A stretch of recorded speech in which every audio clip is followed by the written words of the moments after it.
Moi, c'est quelqu'un qu'on m'avait vendu comme étant un monstre, hein. Je veux dire, dans la banlieue, on te le présente parfois comme ça. Je te rappelle qu'il est rentré dans l'art d'un certain polémiste islamophobe très connu, que je ne citerai pas. Bah écoute, je ne le citerai pas, donc tu Ça commence par un T? Non, non, ça commence par un F. Et j'irai pas plus loin. Et je m'y attendais pas. Quelque chose que j'ai découvert, que je mets dans mon livre.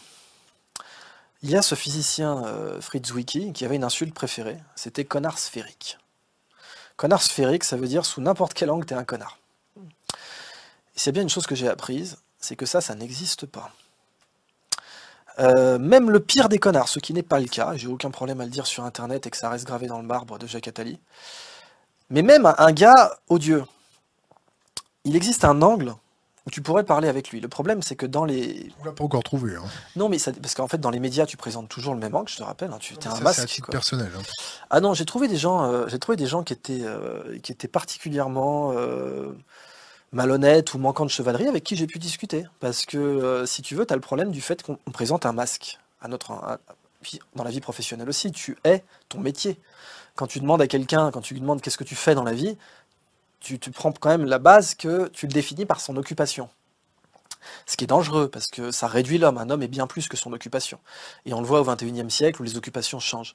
Mais du coup, tu présentes toujours le même visage à quelqu'un. Et ça peut casser le dialogue, parce que tu vas rester du coup dans des sujets où tu vas te friter avec lui, alors que tu aurais pu construire des choses ensemble. Donc là, je suis conscient du fait que je parle sur Internet, que je parle pas au point, que je parle pas dans de la presse papier classique. Et j'ai pas peur de dire qu'Attali n'est pas du tout celui qu'on croit. Vraiment.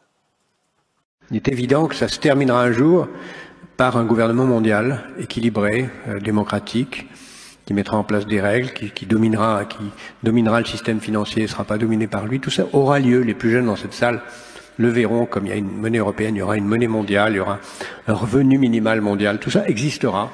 À mon sens, l'humanité va se diviser en 3 catégories. Les nomades de luxe, qui disposeront de tous les outils de la liberté, dont on vient de parler, y compris de la liberté génétique, de devenir un autre.